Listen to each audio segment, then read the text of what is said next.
Hello and welcome to the BCU Alumni Podcast. I'm Bethan and in each episode we welcome a member of our alumni community back onto campus. But in this episode we're doing things a little differently. A few short months ago Professor David Dunbar joined BCU as our new Vice-Chancellor and today we're delighted to introduce you to him. David joined BCU from the University of the Arts London, where he was Deputy Vice-Chancellor for Research, Knowledge Exchange and Enterprise. David himself is an alumnus of the University of Hertfordshire.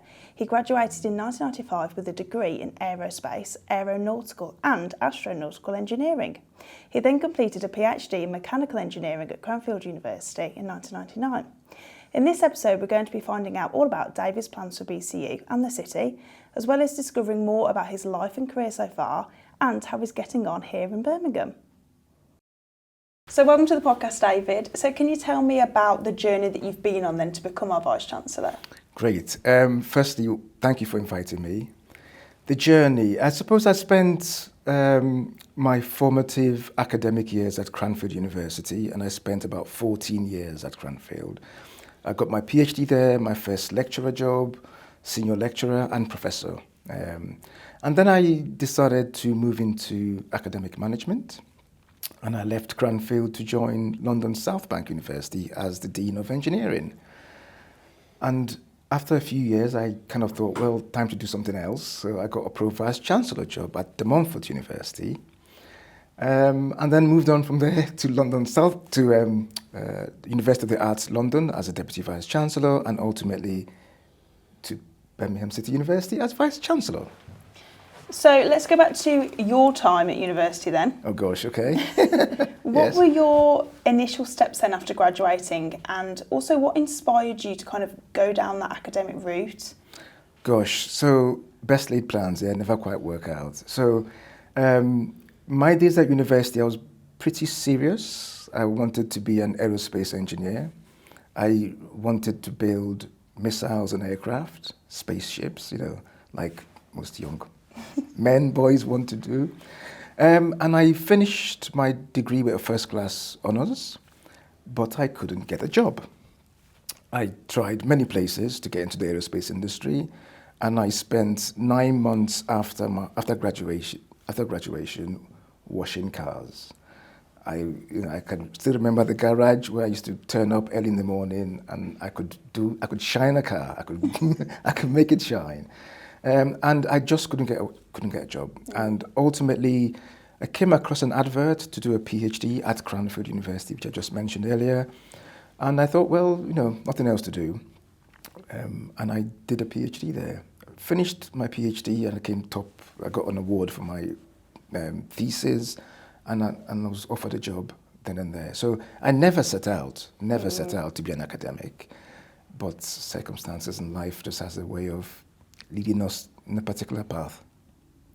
So back in January then, you had your first round of BCU graduations. Yeah, they were cool. What was your time like at Symphony Hall then, obviously being around the graduates? Were you nervous? And most importantly, how many hands do you think you actually managed to shake on the stage? Well, okay, firstly, graduation is the best thing. It's the best thing at university. That's the one thing I love. I love looking at the faces of my students as they graduate, their parents, their family. Yeah. It is the best thing ever. So irrespective of nerves or how many hands I shake, all that pales into insignificance, because the best thing for me is the smile on the faces of my students. So I loved it. I love every minute of it. I think I shook, must have been over 3,000 or more hands, which is cool. So yeah, loved it. I can't wait to do it again in the summer. So what are your plans over the next 12 months or so for BCU then, and what do you see us doing as a university in the next year? Gosh, the first part I'll clearly explain. The second part is a big question. So what we're doing now is defining our strategy for 2030. Who do we want to be? Who are we going to be known for? What are we going to be known for? And what are we going to be doing between now and 2030? So we're doing all that with staff, with our students, with our alumni as well, and with our business and government partners. So all that's in place now, and we're doing all that. What do I think we're going to do next year? Firstly, we're going to launch our strategy, but I think we're going to be very much working with the city making sure that we are supporting the city at this difficult time, but also my key priority and my KPI, and my number one KPI is employability. I want to make sure all our students get the best opportunity to get a job, a professional job, and I'm going to be putting a lot of effort and focus on making that happen. So that's going to be kind of, I suppose, the two key things happening next year. So you've been in Birmingham for about 6 months now? 5 and a bit. So Maybe 6 what months. are your favourite things about the city so far? And also, what impact would you like to see BCU having on the city?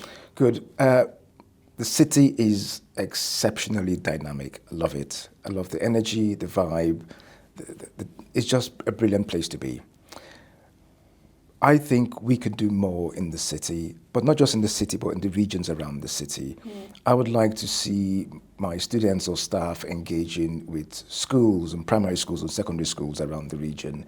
I would like to see my students in nursing or midwifery or allied health talking to young people about nutrition and health and well-being and mental health. So there's a lot more we can be doing with our communities to ultimately help improve people's resilience and prospects. And that's in addition to the education that we provide at 31,000 students. So this is something we love to do in every episode. Okay. It's a Birmingham quickfire round. Oh dear. Okay. Where is your, favourite spot on the BCU campus? Have you found a place where you have really loved so far? The place I like to chill out and just sit down and have a cup of tea is the Edgbaston campus, sitting in the same space that students sit at the reception. I just find the vibe in that place brilliant. So that's my favourite place. Blues or Villa? Blues. Always blue. Okay, would you rather go to Jewellery Quarter or Digbeth? Jewellery Quarter. How come? Nice restaurants. Yeah. Nice atmosphere. There's just something unique about the history as well of the place and how it relates to Birmingham. And who's your favourite Brummie icon? Benjamin Zephaniah. So have you had a chance to speak to many of our alumni yet? And are you looking forward to obviously working with them more in the future? Yes, I have actually, particularly at events, both within and outside of the university. And a lot of those I've met have said, welcome. They've been really welcoming, which has been fantastic. But they've all said they want to do more, and they want us to reach out more to them. So I think there's a lot of work we can do in making sure we engage more with our alumni community. So there's stuff that we can do. And what can they do for us? So much. They can provide advice about what's happening in industry, about what skills we should ensure our students have, and about also helping us to get into spaces or areas or to meet companies that we don't necessarily always have the opportunity to. So I see the alumni community as kind of our ambassadors. So there's so much more we can do together. You clearly have a very important and demanding job. So what is it that you do to relax? Like, do you like to spend time with family? Do you have a favourite place to walk? Or do you have any hobbies that you have? Relax, what's that? Okay, honestly, I have a dog, Oscar, who's now 11. What breed is it? He's a black lab. Oh, lovely. And I love taking him out for walks, long walks. But now he's got arthritis, so can't go so far anymore, which is a shame. But I love watching football. I used to play football, competitive Saturday and Sunday league. My knees won't last anymore, so I kind of watch football, and it actually helps me relax, and clearly spending time with the family and the kids. But yeah, trying to find your own space, go for a walk, head somewhere else. That's brilliant. So if you could go back to your very first day as a new graduate then? As a new graduate? As a new graduate. Okay. What is the one piece of advice that you would give yourself?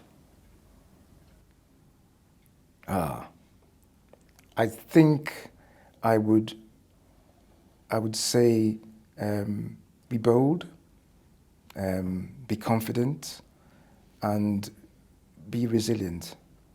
because best laid plans never work out. That's what I'll say. And what inspires you and really gets you out of bed ready for the day every morning? Easy. My students' social mobility, giving more to others, trying to get the best out of people by creating an environment that allows them to grow, to blossom. So easy question, easy answer. It's my students and seeing them seeing them transform and get to where they want to get to. So thanks so much for coming on to the podcast today, Pleasure, David. pleasure. Is there anything else you'd like to say to the alumni community whilst you can? Yes. Please engage with us. We shall be reaching out to you very soon. And we want to hear from you. We want to listen to what thoughts, ideas you have for us. Please keep in touch. Thank you, David, and thank you for watching. We will see you again very soon.